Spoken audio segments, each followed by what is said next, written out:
All right. Hello, everybody. Welcome to Apples in America History with Sarah Wassberg Johnson, the food historian. My name is Krista. I'm one of the programming librarians here in Poughkeepsie. So please welcome me in joining Sarah. Sarah has recently been featured on the History Channel program, The Food That Built America. So I think it's pretty safe to say she knows a lot about her food. And I currently have you all muted for now, but we'll have time at the end of the presentation for any questions you might have, any comments. So you can either type that in the chat when we have question time, or you'll be able to unmute yourself. Oh, please just turn off your video, please. And you'll be able to unmute yourself at the end of the presentation. Okay, so that's all my spiel. Without further ado, take it away, Sarah. Thanks for the introduction, Krista. Thanks everyone also for joining us tonight. I'm pretty excited about this talk. This is a new talk that I've put together, but it's a topic I've been studying for about 5 years now, and apples in general are near and dear to my heart. So I'm very happy to be chatting with you about this today.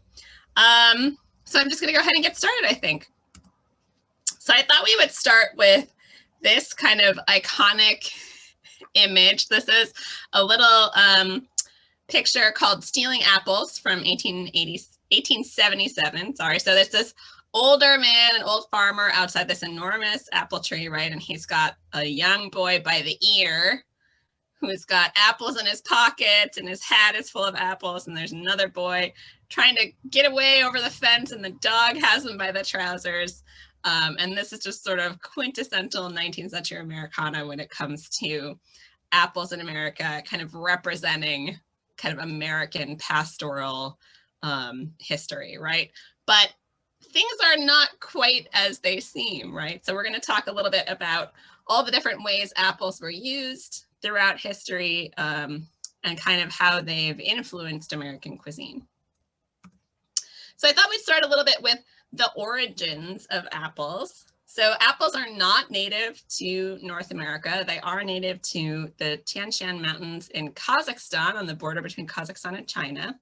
And in particular, near a city called Alami, which is actually comes from the phrase al-Amati, which means father of apples. So that's sort of like the homeland of apples. And there are wild apple forests in the Tian Shan Mountains. And apples are a little bit unique compared to a lot of fruits because if you plant an apple seed, the plant that you're going to get from an apple seed is going to be genetically completely different from its parent, right, from the apple itself. So that means that propagation is a little bit different for eating apples, which we'll get into in a second. And apples had a lot of different uses throughout history, one of which was alcohol, which we'll be talking about shortly. So this is a map of the border between Kazakhstan and China, and you can see the Tian Shan Mountains are that brown bit in the middle. And if you look near Lake Issyk, right above is the city of Almaty. So that's kind of the northern slope of the Tian Shan Mountains is where most of the apple forests are, because the southern slope is bordering an enormous desert. So it's a little bit different climate on the southern slope of those mountains. So apples, how did apples get from Kazakhstan to the rest of the world? Largely on the Silk Road. So this is a great little map I found showing some of the varieties and types of apples that traveled along the Silk Road to Europe, and then also further into Asia. And then of course, from Europe, they spread to the New World, to North and South America, but primarily North America. This is, I don't know if you are familiar with or remember from high school, a Punnett square. So this is a Punnett square, an example of a Punnett square showing dominant and recessive genes between two parents, one with 2 recessive genes for yellow pods, and one with 1 dominant gene for green pods, and kind of all the genetic variations you can have from those 2 parents. So apple genetics are similar, but a little bit more complex. So apples are pollinated by wildlife, largely bees, orchard bees in particular. And because the bees are carrying pollen from thousands of different trees, potentially, and different apple trees can be pollinated, cross-pollinated by some apple trees, but not others, depending on the variety. But essentially, it's carrying a lot of genetic data that you don't necessarily know where it's coming from. And so the resulting apple is genetically completely different from the host parent. I shouldn't say the apple, the resulting seed is completely different from the host parent. So the apple, of course, being the fruit, and the seed carrying the genetic material. So you can plant apple trees from seed. There's just no guarantee of what you're going to get.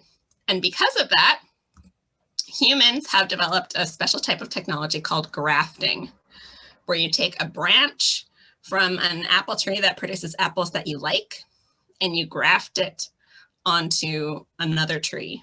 And that's how you get basically a clone of the good apple.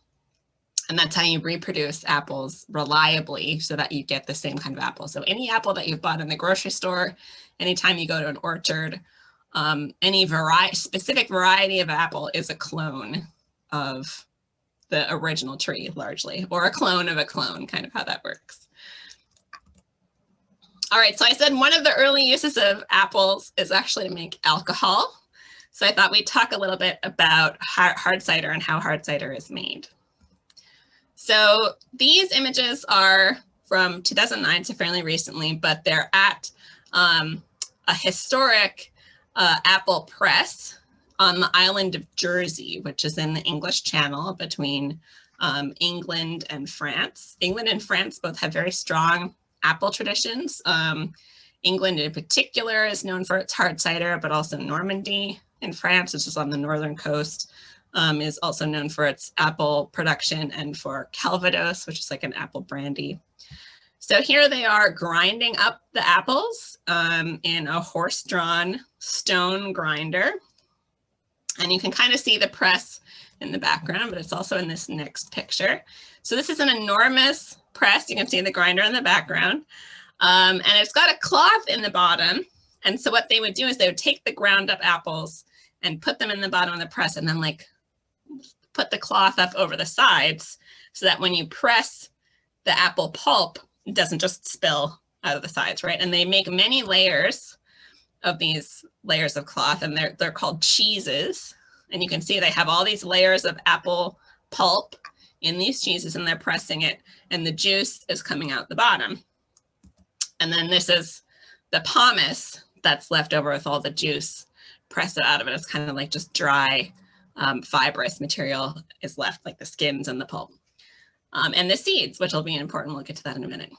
So freshly pressed cider is known as sweet cider, right? To differentiate it from hard cider. So hard cider is what happens when you kind of just leave the cider out, and it collects wild yeast, and the wild yeast eat the sugars in the cider and make alcohol, right? And depending on the yeast, they also create bubbles, right? So it gets bubbly.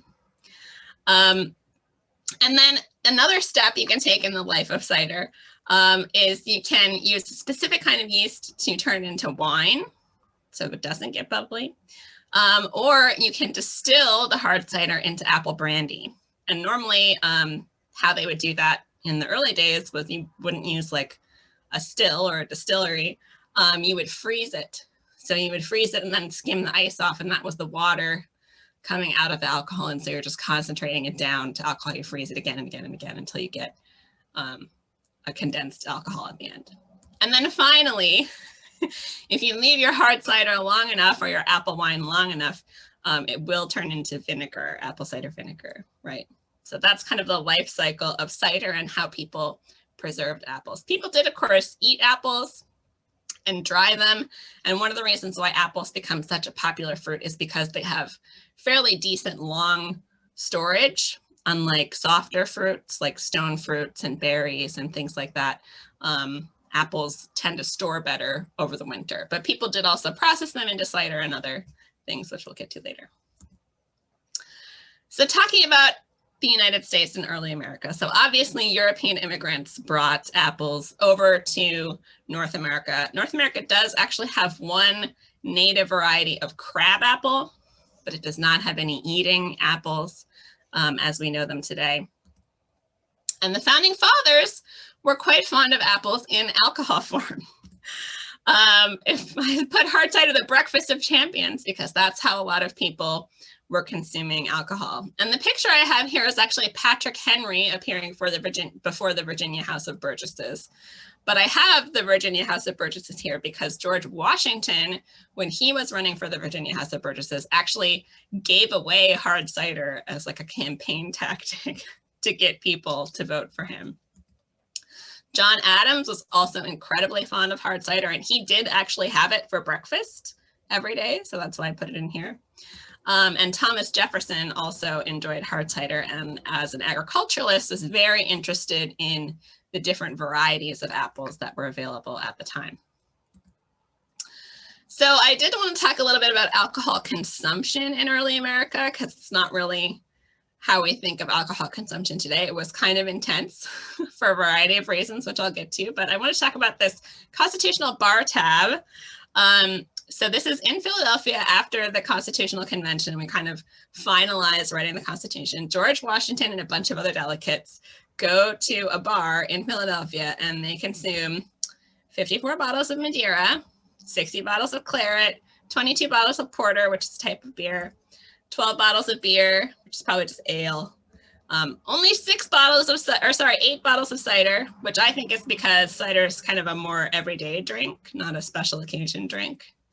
And 7 large bowls of punch. And punch is like, usually contains hard liquor, right? Distilled alcohol, kind of a lot of it usually, probably would have been rum and wine and tea and fruit and all sorts of other things.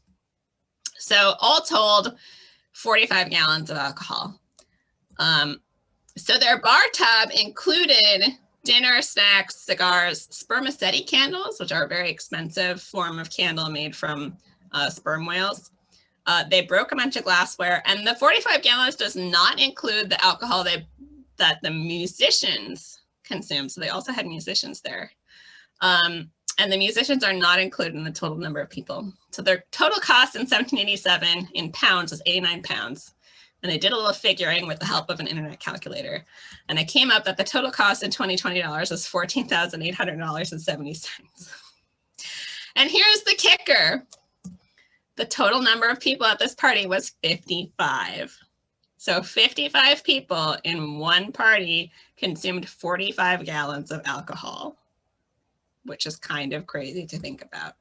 So the party included George Washington and other constitutional delegates and the Philadelphia Light Troop of Horse, which was a local militia unit who had been, kind of involved in the American Revolution, and then they were still the Philadelphia militia unit. So they helped with the celebration for sure. So the reason why there's so much alcohol consumption, I'll talk a little bit more about this later too, has to do with sanitation for one, but also just the culture of alcohol consumption. People drank alcohol at almost every meal, and particularly at celebrations, there was a lot of alcohol consumption going on, especially punch, which contained a lot of hard liquor, and wine was like upper class beverages for celebrations. So I thought it'd be fun to go over some of the early American varieties of apple, because there are quite a few that are invented or discovered here in the New World, some quite early. So we have the Roxbury Russet from 1640 in Massachusetts, the Rhode Island Greening from 1650 in Rhode Island, obviously. Rhode Island Greening is still a variety that you can get and plant in your yard. Esopus Spitzenberg from the early 1700s here in the Hudson Valley, Ulster County and Esopus, very near modern day Kingston. Esopus Spitzenberg was also said to be a favorite of Thomas Jefferson. We have the Baldwin from the 1740s in Massachusetts, the Newtown Pippin, which is another variety that's still around, 1759 in Queens. Northern Spy, personal favorite of my husband's, around 1800 in New York. The Grimes Golden in Virginia, the Wine Sap in New Jersey, which is now most often seen as the Stamen Wine Sap. It's a cross. The Jonathan, also in New York, the Pound Sweet in Connecticut, the Arkansas Black, which if you know, have been following heirloom apples, you've maybe seen articles on Gastro Obscura or seen it in the news, because it is a very beautiful apple. And then the Stamen from Kansas. So like I said, the Stamen and wine sap were crossed. And that's a very common heirloom apple that's still around today. So I wanted to talk a little bit about Johnny Appleseed, right, as our quintessential American myth around apples, except for it's not actually a myth. So maybe you grew up seeing the Disney cartoon about Johnny Appleseed or hearing the song, right? So he was a real person. His name was John Chapman. He was born in 1774 in Massachusetts. And in 1792, he's not that old, he travels west with his younger brother, Nathaniel. His mother had died and his father had remarried. And the new wife, they were having kids. So that, you know, him and his brother were kind of like, let's get out of here. We're old enough. So they start traveling west and they end up in Warren, Pennsylvania. And Pennsylvania was a big apple producing region at that time. And they find themselves, you know, outside of all these big cideries that are producing sweet cider and hard cider. And Johnny realizes that they're pitching all this pomace, right? The leftover stuff from the pressing. Well, guess what? The pomace is full of apple seeds. So he starts picking through the pomace and collecting all these apple seeds. And his scheme is that they're going to plant these apple seeds and grow trees and sell them to new settlers on the frontier. So that's exactly what they do. He also converts to Swedenborgianism, which is a type of Christianity based on the teachings of, I want to say Emil Swedenborg. I forget his first name. But essentially, he becomes a missionary and he makes his way across the frontier, planting little seedling orchards, right? So he plants his apple seeds and then he builds like thickets of brush around them to serve as kind of a natural barrier to keep animals out of the orchards. And then he walks a circuit. So he circles back around every year or so to check on his seedlings. And when they're big enough, he sells them to European settlers coming into the frontier areas. And the reason why he's doing seeds and not grafting has to do with his Swedenborgian beliefs. He believed that grafting was anathema to God. God had created the seeds, and so that was the best way to plant apple trees. He was also a vegetarian, didn't believe in animal cruelty. Sometimes he would purchase abused animals and leave them with settlers who he thought would be not kinder to them. You know, there's lots of apocryphal stories about him being kind to children and making sure that children were fed first, which was not the norm for hospitality at the time. You know, of course, the guest came first, and if the kids had to go hungry, oh well, but he was not that kind of person. Or so the stories go. He ends up all the way out in Fort Wayne, Indiana in 1845, which is where he dies. But essentially his apple orchards helped improve the land as settlers moved west. So he was kind of like the ultimate pioneer coming in advance of European settlement. All right, so John Chapman dies in 1845. And throughout the 1820s, 1830s, 1840s, that was the time of like real peace and prosperity in the United States right after the War of 1812. And there was a lot of emphasis on agriculturalism. But in the election of 1840, hard cider kind of takes center stage again. So in 1840, Martin Van Buren was the Democratic president, right? He was the incumbent, also known as OK or Old Kinderhook. But he had not done very well with the Panic of 1837. There was a big bank panic, which led to a financial recession, and he had not handled that particularly well. So he was not very well liked. Sadly, one of our New York presidents was not super well liked, and his challenger was William Henry Harrison, who was a Whig. And this is actually the first time that the Whig Party really ran a presidential candidate William Henry Harrison was known as Tippecanoe because he had fought in the Battle of Tippecanoe in the War of 1812. So Tippecanoe and Tyler too was one of their slogans. And he was really aided by universal white male suffrage. So prior to the election of 1840, in most states, you had to be a landowner in order to vote. But by 1840, most states had passed universal white male suffrage laws that allowed everybody to vote. And William Henry Harrison was kind of like the rough and ready, everyday man, populist candidate in many ways. So he won the election of 1840. And I have here on the side a piece of sheet music called Good Hard Cider, a favorite patriotic ballad respectfully dedicated to the officers and members of the Tippecanoe Associations of New York. And the reason why it's called Good Hard Cider is because he was known as the log cabin and hard cider candidate. So he was very popular in Western states and territories. And this image, you can see he's standing in front of a log cabin, which is kind of representative of the American frontier. He's in his shirt sleeves, so he's very casual. He's welcoming some soldiers to his house, giving them hard cider, right? That's his form of hospitality.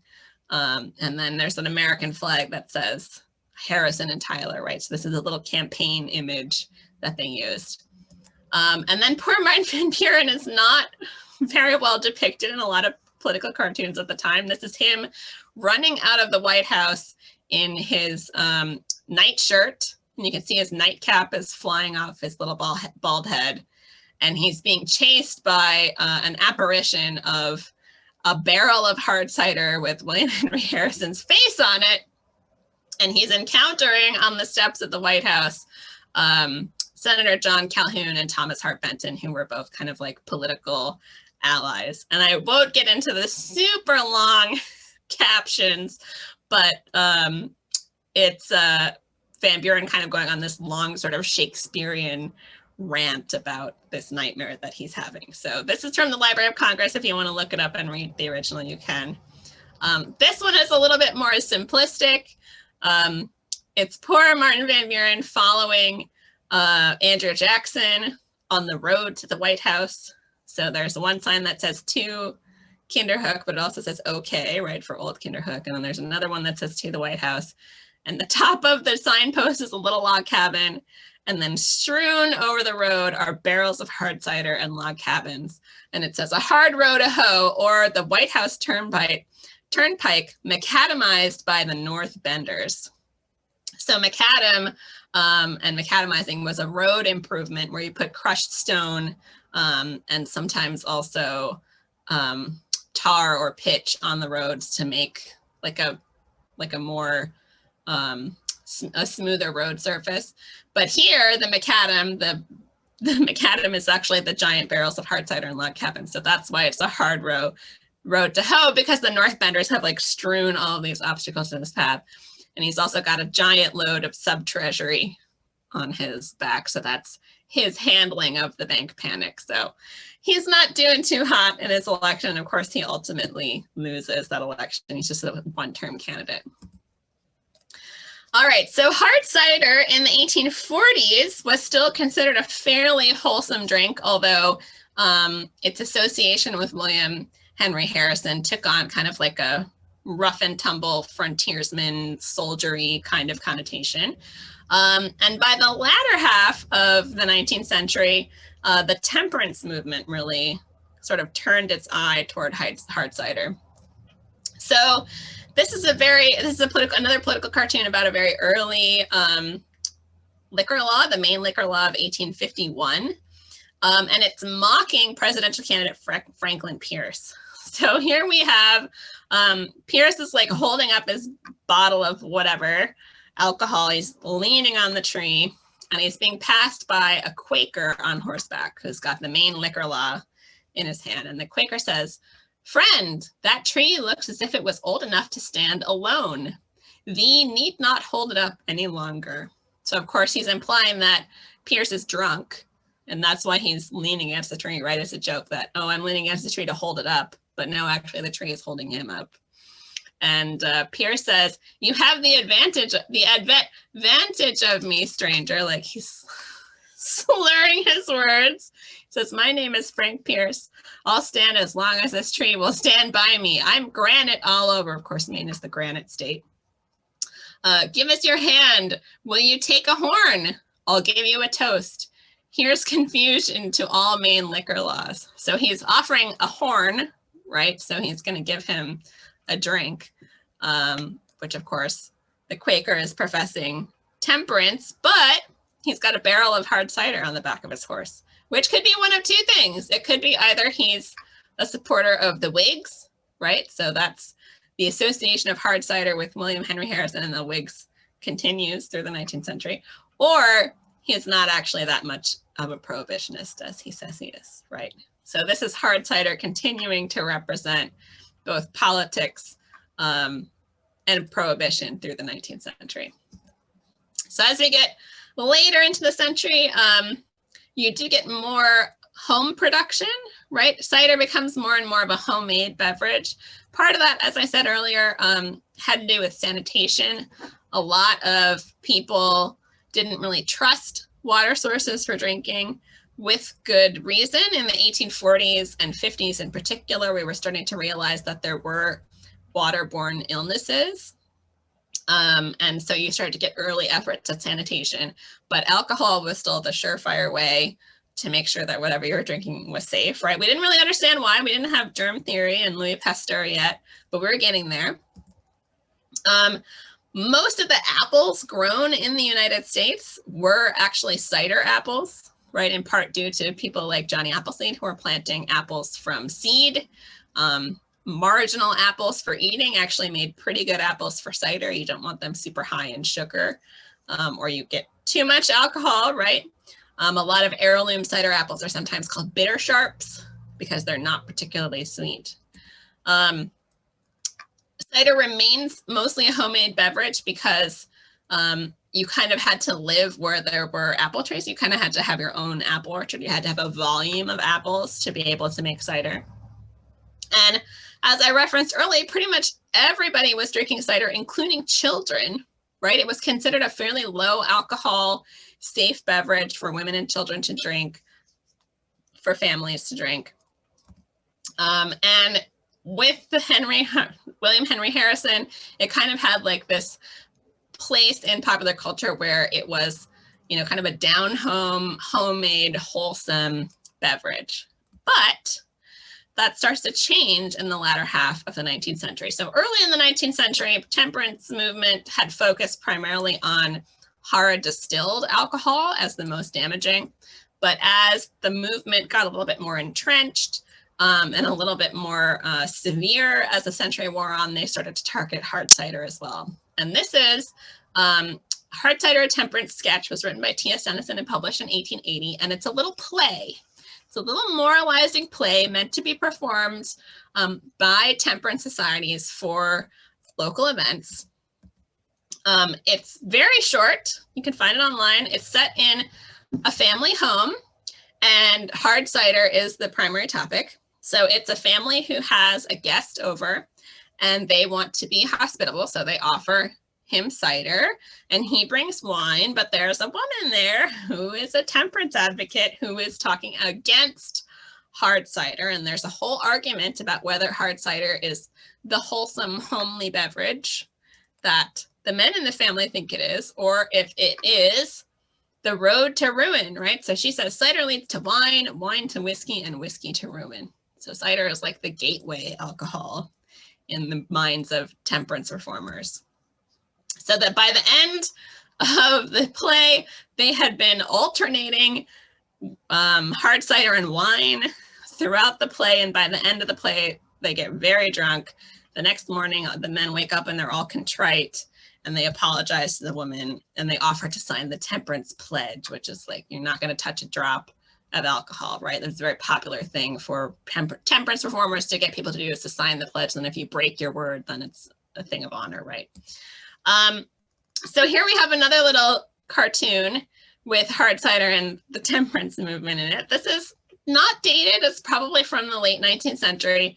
It's a rural game of baseball. All kinds of crazy things are happening. There's ducks, there's a dog. And in the background, you can see by the spectators, there's a barrel of hard cider. So there's a guy selling hard cider. And then it says WCTU, fresh milk, 2 cents a glass. So the WCTU is the Women's Christian Temperance Union. And so in an effort to combat the consumption of hard cider, they're selling fresh milk, and they literally have a cow there that they're milking into the cups. And I find it interesting that in the cartoon, there's a bunch of men drinking milk, but nobody's taking up the hard cider purveyor on his offer. This is also from the Library of Congress. All right, so there has been much discussion about the death of hard cider in the 19th and early 20th century. A lot of people place the blame on temperance, and it does play a role, but it's not the only role, because even by the time of William Henry Harrison, hard cider consumption was kind of on the decline. And that has to do with a shift in drinking habits. So in the first half of the 19th century, regional distilling got a lot more technologically advanced and a lot easier to produce. So we had a lot of whiskey and bourbon production. Then of course we still have rum coming up from the Caribbean. And then more and more people were drinking wine, right? Imported wine became cheaper. But in large part, it was the hard alcohol, the shift to drinking hard alcohol, that meant that cider production and consumption started to decline. And that's why hard alcohol was really the first target of the temperance movement. But the other thing that happens in the 1840s, again, this kind of watershed moment for hard cider, is that we start to get German immigrants. And they bring over a different style of beer making. In particular, they bring over lager yeast, I guess, for lack of a better word. So if you have hops, you can make ale out of anything, including pumpkins, which people did in the 18th century. Lager is a little bit more temperamental. Ale you can brew at any temperature. Lager has to be near freezing. It's a cold brewing process, but it makes a much different beverage. So lagers are usually pale golden in color. They're fairly effervescent. They're fairly light in alcohol content. And what does that sound like? That sounds like hard cider, right? So you get people kind of moving away from hard cider and toward lager. And then also Germans brought with them saloon culture. So lager kind of has a similar place in German culture as hard cider did in American culture. Although even more emphasis on like children and women, and saloons were very like family spaces and beer gardens. And the temperance reformers hated that. So there was actually a lot of really negative targeting of German immigrants based on their saloon culture, which is, if you've ever been to the Tenement Museum in New York City, they do talk about that a little bit. And then of course, the other thing that's happening is you have a lot of domestic immigration. So prior to the American Civil War, there wasn't that much westward expansion. It was relatively slow. We were starting to get canals. We were starting to get railroads in the 1830s. But prior to that, most people did not move that far from where they lived or where they grew up. But once we get canals and railroads, and particularly after the Civil War, you get a lot more domestic immigration. People are moving far away from where they grew up, and people are not staying in one place for as long. So apple orchards are not really getting as established, or they're not as common. And particularly as people move into the northern Great Plains, where it's really difficult to grow apples, so they move into the American Southwest, where it's really difficult to grow apples. The availability of apples for home cider production really starts to decline. Then the other thing that's happening is most commercial apple production switches to what are known as dessert apples. So now, apples that you get every day in the grocery store today are all dessert apples, right? They're not designed to brew cider from, they're designed for people to eat. And so that's where the scientific research is going, that's where the commercial production is going, and that's what people are buying in stores, which is also facilitated by the rise of railroads. So you can ship your apples to a commercial market where previously you didn't have one. So all of these are the contributing factors to the death of hard cider by the early 20th century. All right, so we talked a lot about hard cider. I want to talk a little bit about apples as food. And of course, that quintessential food in America, apple pie. right? So pie in British culture dates back to medieval England. If anybody watches the Great British Baking Show, you've seen them talk about hot water crust. And that is based on a medieval recipe for a crust that was called a coffin.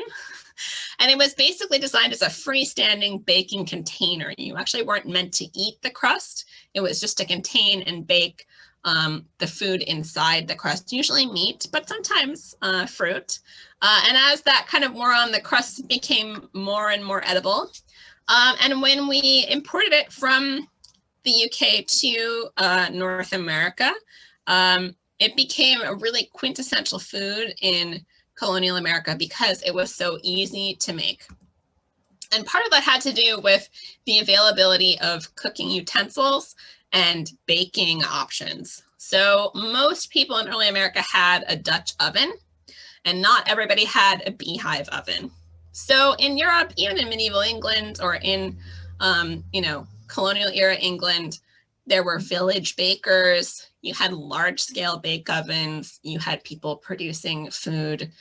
Commercially, you had big estates that were producing food of, they had all the latest technology. That was not true in early America. Most people were doing their own cooking for their own households.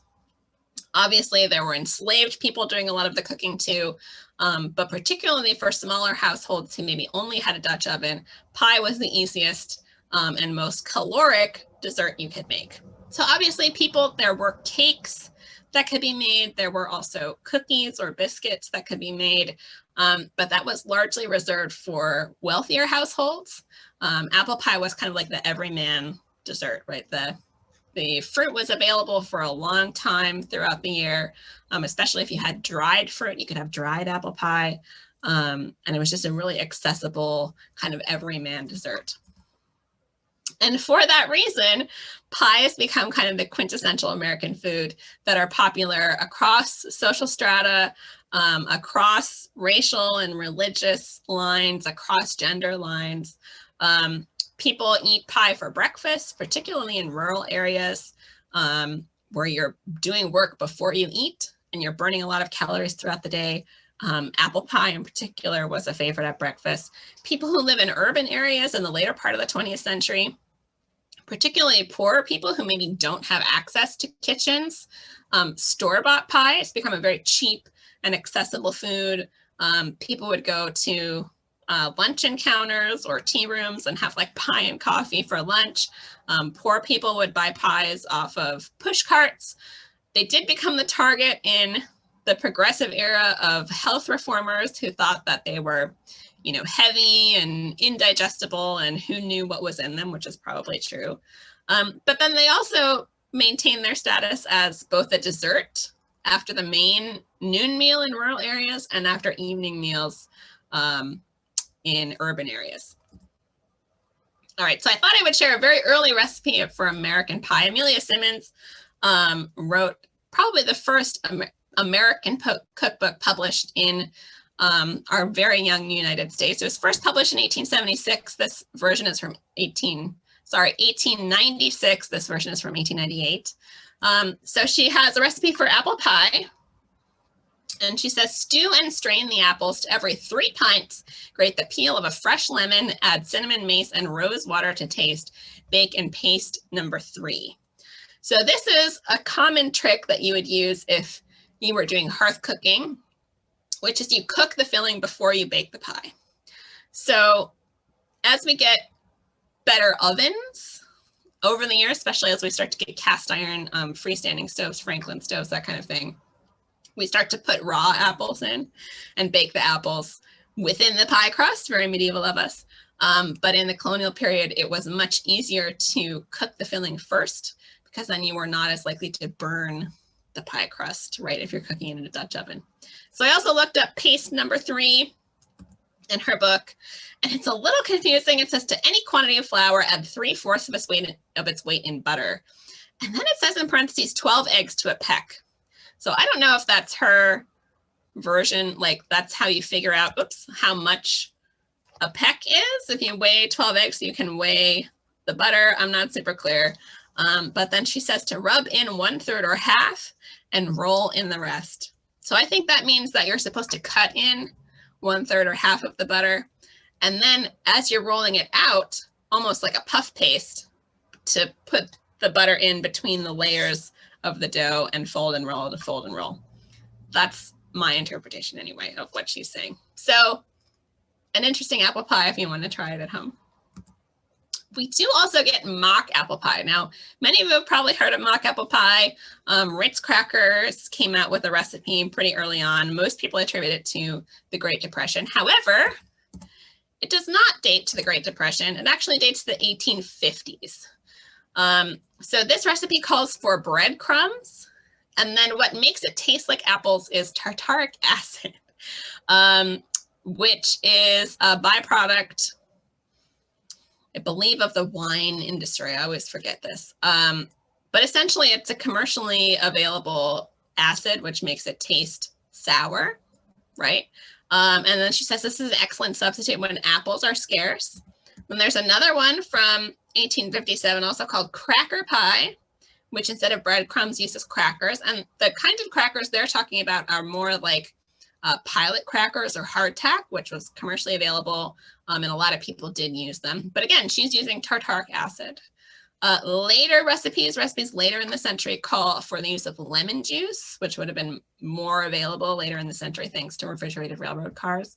But I think it's interesting that apple pie is like so entrenched in our culture at this point that even when you don't have apples, you're trying to make a version of apple pie. So just a couple of images here. This is the cover of A Apple Pie by Kate Greenaway from 1900. This is a little alphabet book designed for children. So each letter of the alphabet is something different about the pie. And so of course, E is for eat it. And it is from 1900, even though Kate Greenaway's illustrations look like turn of the 19th century, colonial period. She is publishing these in the 1900s. And then there's the phrase, as American or apple pie. And I put as American as apple pie or corn pone because that's my favorite version of this phrase. So the first references to apple pie being American in print are in 1881. And then in 1890, there's a reference from Queen Victoria where she requests her bakers to make American apple pie, as opposed to maybe French or British apple pie. She wants the American version. As American as Apple Pie first appears in print in a 1910 theater review. Henry Fink, in his 1913 book, Food and a Flavor, talks about how American pie is representative of the United States. And he says, apple pie is ours as much as our flag.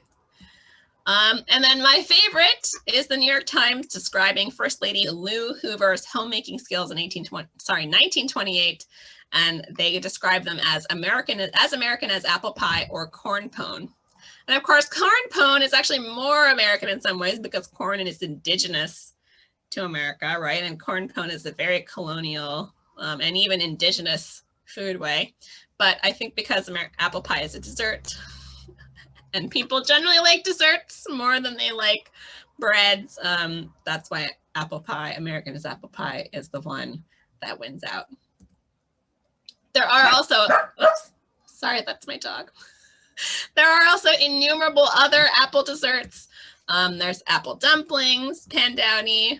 From France, we get tarte tatin, apple crisp, baked apples, apple pudding. There is actually I think it's Amelia Simmons, another recipe for an apple pie that calls for like pureed apples. That's more like a pumpkin pie, right? But it's actually a pudding. There's also boiled apple puddings. And of course, we do have a lot of different ways that apples are cooked in more savory manners. So combining apples and pork dates back to Roman times and is widely used throughout Europe and of course the United States, in large part because pigs are very easy to raise on marginal land. And if you have an apple orchard, they sure like to eat those fallen apples. Apples and onions is another kind of American invention. If you read Laura Ingalls Wilder, there's a reference to it in Farmer Boy. I think it's delicious too. Of course, you also get apple sauce, which can be served as dessert or as a side dish to meat or other foods. You get apple butter, which again is used more like a jam, apple jelly, and dried apples. Dried apples, I think, are a really important and overlooked way of preserving apples that are not very good for eating fresh. So they're more like the sour apples or the apples that you would use to make cider. And the Pennsylvania Dutch in particular are very well known for their dried apple uses. And so they have a couple of recipes. One is Himmel und Erde, which is heaven and earth. So it's apples and potatoes, sometimes mashed together, usually served with some sort of sausage, pork sausage, and fried onions. And then there's Schnitz und Knepp. So the Schnitz is the dried apples, cut up dried apples, and Knepp means button, and that's a reference to dumplings. So if you were poor, you would just have the dried apples and dumplings together. If you had a little bit of money, you would put some ham in there, again, apples and pork. And then, of course, we have this beautiful photograph from 1907 of a Shaker woman who is cutting up apples for sauce. This one I found because it had a great illustration of the stirring stick. So this is a boy, it's quite late. It looks to be about 1940s. It's from the University of North Texas. And there's a boy who is stirring apple butter. And so the apple butter is in this big cauldron over an open flame. And the stirring stick, you see this in a lot of places. It's very, I shouldn't say it's strange. It's very unique. It's a long stick, right? So you don't have to get too close to the fire, with a board. And then the bottom of the board has holes in it. And it's so that you are like pushing the board constantly, scraping the bottom, pushing it through the apple butter. So the apple butter kind of goes through the holes in the board. And it's to prevent the apple butter from burning while it's boiling and bubbling and all the liquid is evaporating out of it. And apple butter is made with both with apples and apple cider. And then, of course, you add all kinds of spices, and it boils down to this really thick substance that keeps very well. They would put it in crocks, and then you use it as a spread, almost like a jam. All right, so once we get into the 20th century, we start to get some more commercial production of applesauce and apple butter. So we have Musselman's, which was founded in 1907 in Pennsylvania. The Musselman family actually purchased an existing canning company. A lot of canning, commercial canning, was very regional at the turn of the 20th century. And so some of the bigger canning companies started to buy up a lot of the smaller ones, but the Musselmans bought their own regional canning company. And because they lived in Pennsylvania, which had a ton of apple producers, they started marketing specific apple products. They made applesauce, apple butter, and apple juice and sweet cider. And if you're wondering what the difference is between apple juice and sweet cider, apple juice is filtered and sweet cider is not. Sweet cider is also not homogenized. So those little teeny bits of pulp from the apple are left in. And apple juice is usually a lot sweeter, both from the varieties and also the filtering and pasteurizing process. And then interestingly, in 1984, the Musselman's company was purchased from the family by the fruit growers. So it's a grower-owned cooperative, which is kind of cool. And then, of course, I found this advertisement from the 1960s, which really plays up the Pennsylvania Dutch aspect. It says, an exclusive blend of choice apples and a Pennsylvania Dutch applesauce recipe has made Musselman's Apple Capital USA. It's got the cute little doll in there, right? You may have not known also that H.J. Heinz Company, most famous for ketchup, also got into the apple butter game. They were founded in 1869. And they're starting to produce apple butter by the 1870s, and by the 1900s, apple butter is one of their most popular products. So here is a picture from 1900 from the Heinz History Center of the Heinz apple butter department.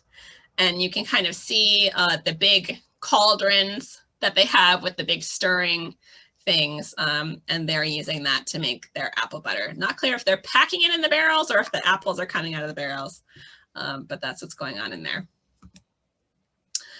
And now we come to my favorite story, the sad tale of the Red Delicious. So if you enjoy apples at all, you've probably had a Red Delicious and been sadly disappointed. But things were not always so in the world of Red Delicious.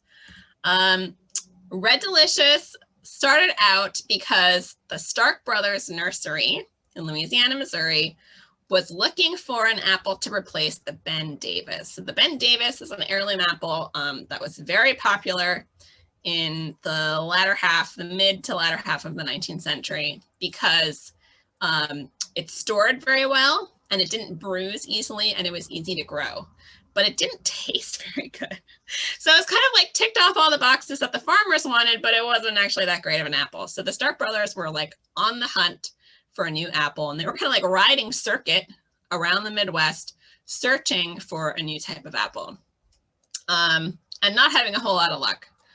Meanwhile, in Peru, Iowa, a guy by the name of Jesse Hyatt had an apple orchard, and there was this rogue apple sapling that popped up.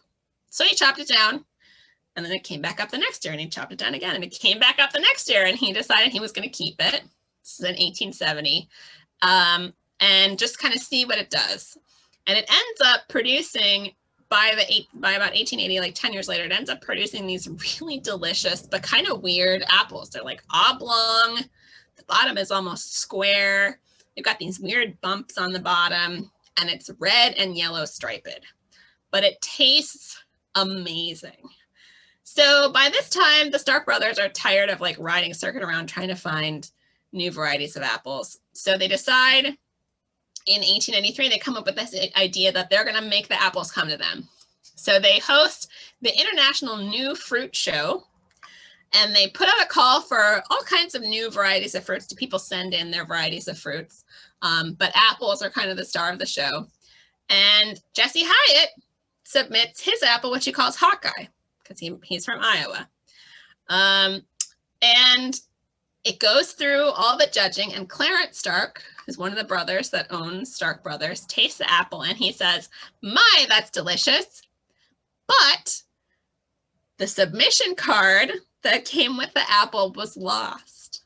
So they didn't know who submitted the apple. So the following year, for the fruit show, the new fruit show the following year, they actually sent out to everybody who submitted and invited them to submit again. So Jesse Hyatt submits again, and of course his apple wins the show again. So the Stark brothers are kind of like looking for their glass slipper. Who did the glass slipper fit? And they find Jesse Hyatt. So they buy the Hawkeye tree from him. They start grafting it onto new trees and producing what they call Stark's Delicious. So I have this great little picture on the right hand here about the blood red Stark Delicious, which we'll get into in a minute. But they have this whole catalog boasting about this new delicious apple. And they, like I said, they call it Stark's Delicious. This is an image from one of their fruit fairs showing all the different kinds of fruit that they offer, and also people sending in fruit submissions.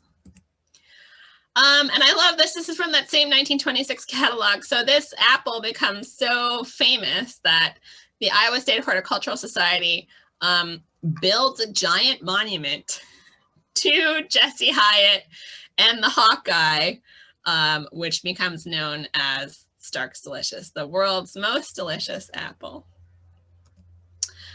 So how does it get to be red delicious? Well, part of that has to be with the fact that the Stark brothers start to offer in 1914 the golden delicious apple, which is actually named by somebody else and not related to red delicious. So they start calling it red delicious in part because of a freak genetic accident that happens in New Jersey that they eventually pay $6,000 for. So there is a farmer in New Jersey who is a big Stark Brothers fan. He grows a lot of their apples, and one of them was the Stark's Delicious.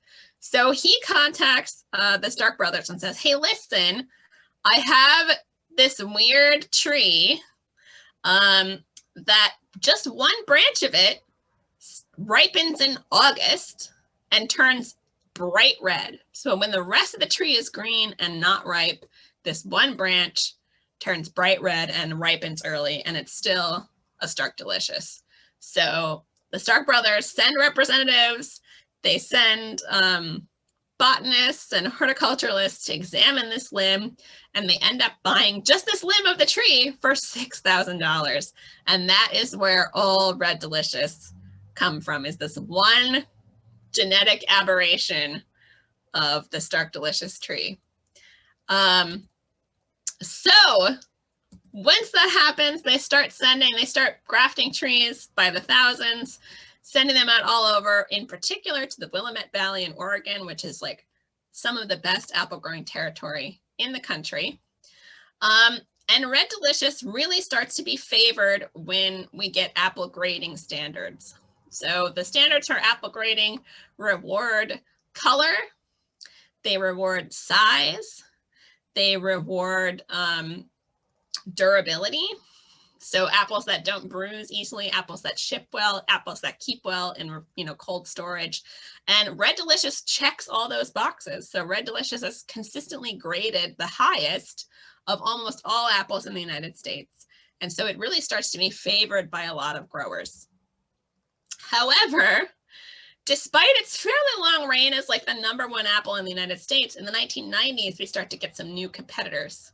So we get the Gala from New Zealand, we get the Fuji from Japan, and then later on we get the Braeburn from New Zealand. And people start to buy more and more of these apples because even though they're not bright red, and they're not that same familiar shape, that oblong shape of Red Delicious, they taste much better. They're much more crisp, they're juicier, they're sweeter, and they have better flavor. And so the poor Red Delicious starts to go into decline. And by 2000, it's such an emergency for orchardists growing Red Delicious that Bill Clinton actually signs a $138 million apple bailout. And each grower who has grown any apples in the last 3 years gets $30,000 to kind of tide them over because the demand for Red Delicious had fallen so precipitously. So that's still kind of continuing today a little bit, right? In 2018, the Gala actually exceeded Red Delicious production, and that is in large part because apple orchardists really started to shift their growing priorities. But it takes a while to establish large-scale production of a new variety of apple. The new one that's kind of on the rise now is Honeycrisp, and you might have seen, started to have seen Zestar in stores now. Those are both University of Minnesota cultivars that again are cultivated for being very crisp, very juicy, very sweet. That is the new trend in apples now, and poor Red Delicious is kind of getting left in the dust. You do find, even though the current Red Delicious is very different from that original Hawkeye, you do find some orchardists, nurseries are starting to offer the Hawkeye Red Delicious, or the Stark's Delicious as alternatives. Whether or not they actually taste like the original, I don't know that we'll ever know, but it's supposed to be a better variety of Red Delicious. So nowadays we do have a little bit of an heirloom revival that starts in the 2000s, right? People who have apple orchards, family apple orchards in particular with old trees, are kind of starting to brand them as people get more and more interested in heirloom varieties.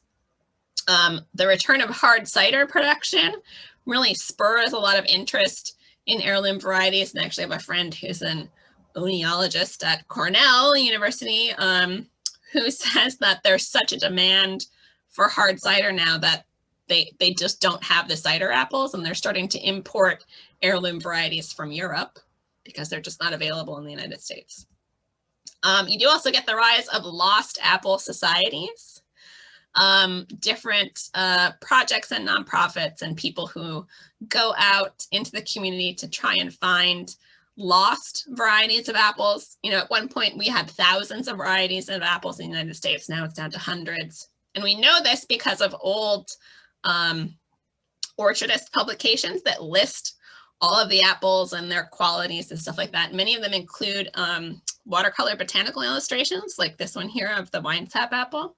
And so they can kind of compare that with varieties that they find. And then they also do, usually it's university extension or university labs that will do some DNA testing on them to see if they can figure out if these apples are actually lost varieties.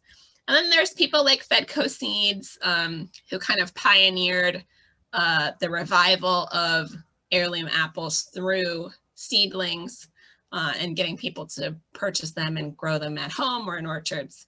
And so thanks to these efforts, you can actually get heirloom varieties. You're starting to be able to get heirloom varieties in a lot of stores, which is fantastic. All right. What are your favorites for apples? I'm just going to run through mine quick. My favorite heirloom apples are Jonna Gold, Stamen Winesap, Northern Spy, and Opalescent. Opalescent is actually I've only ever seen in one orchard in New Paltz. I think it's Apple Hill Orchard. They have like 5 gnarly old trees. I haven't been in a couple of years, so I hope they're still there, but those are fantastic apples.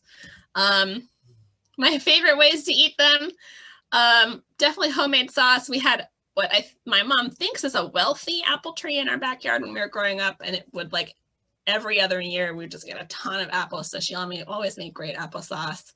As a kid, I thought apples and onions was gross when I was reading Laura Ingalls Wilder, but now as an adult, I really enjoy it. Apple celery salad, which is like an early version of Waldorf salad without the mayonnaise, please. I'll take mine with vinaigrette. And then apple cake and apple crisp are my other favorite ways to eat it as dessert. Ways to drink. The Stone Fence, which is apple hard cider with spiced rum. I did that for Food History Happy Hour a couple weeks ago. I love mulled sweet cider. And then I also really like sweet cider with ginger ale and cranberry. So I saw some questions in the chat. So I think if people want to start to unmute, I will look in the chat and answer some questions first. Okay, I did answer what's the difference between sweet cider and apple juice, right? Apple juice is filtered and pasteurized. Mandy, any info on where we can buy heirloom apples to try? I don't know where you are living, Mandy, but Adams Fairacre Farms has a pretty good selection of heirloom apples, but definitely if you can try to find some local orchards in your area, a lot of them will list the types of apples that they have available. And I'm also just going to drop this in the chat. There is a great website called orangepippin.com that lets you look up different varieties of apples, and it'll tell you like when they were started, where they're from, what their names are, some of their eating qualities, and sometimes where you can find them, but it's a website that's based in the UK, so I don't know that they have a ton of information about American options. But definitely if you want to call up your local orchard and ask them if they have any heirloom varieties, a lot of them are still focused on the more popular commercial varieties because that's what sells. But especially if it's a family orchard that's been around for a long time, sometimes they have some heirlooms hidden in the back. There are also a couple of orchards in the Hudson Valley that are specifically geared towards heirlooms. What's the one at Bard College? I'm forgetting the name, but there's the people who bought property from Bard College that have an apple orchard now. They have a bunch of heirloom apples. And then there is the Hudson Valley Apple Project in Ankrum, New York, that is specifically growing all different heirloom varieties for cider production. So you can check them out as well. All right. Mandy, any info on your research on how growers cared for trees before pesticides? So that's a very good question. A lot of apple orcharding to produce good apples has to do with how the trees are pruned. So you can mitigate a lot of damage to your apples by how trees are pruned. They did have some pesticides in the 19th century that they would use. Most of them we don't use now because they're lead based. They're like an arsenic base. That's called arsenates of lead. But I think mostly you just got whatever apples you got, and if you got a wormy one, you either cut around the worm or you got rid of it. You know, people were a little more sanguine about blemishes on fruits and vegetables and damage and stuff like that. That's just, you know, people who are buying today just don't really, they expect everything to be perfect, which is part of the reason why we have the use of so many pesticides and herbicides and fertilizers and all that stuff. So, but most of the damage to modern apples, if it's not coming from pests, which are very difficult to manage sometimes, a lot of the damage is from, you know, being too close to twigs, or, you know, you get bruises because they've been blown around and been hit by the branch. If you see russeting on apples, that's like if there's a little rough brown patch on the apple, that's because the skin was broken and then it healed over. So I do encourage you, if you're buying heirloom apples, to not be looking too much for perfect apples, because perfect apples are the result of a lot of breeding and pesticides usually. So, all right, any other questions? Chris, I don't know if you want to open it back up. If people want to ask questions orally, they're welcome to. Yep, you should be able to unmute yourself if you have any questions, or you can put it in the chat. And if not, I guess we can call it a night. I'm proud of myself. It was like an hour. Yay. Yes. So if anyone is interested, if you're not already signed up, we have another program with Sarah next week, Tuesday the 17th at 6:30. It's about pumpkin pie in America. What's the title again, Sarah? It's As American as Pumpkin Pie. Yes. I think it's from colonial New England to pumpkin spice lattes. And you'll be doing cooking demonstration. I am, yes. I will be cooking pumpkin pie from scratch, and that means cutting up an actual pumpkin and roasting it. So I'll have a little recorded video of me cooking pumpkin pie if anybody is interested in that. Very cool. So please sign up for that if you're interested. We also have another one in December 8th is Sarah.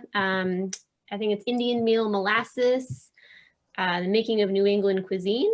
And that's also 6:30 to 8 on Tuesday, December 8th. So please sign up for that. And we'll be doing more stuff with Sarah in the winter, but we'll talk about that more later on. Yeah. All right. So everyone have a great night, and thank you again for coming.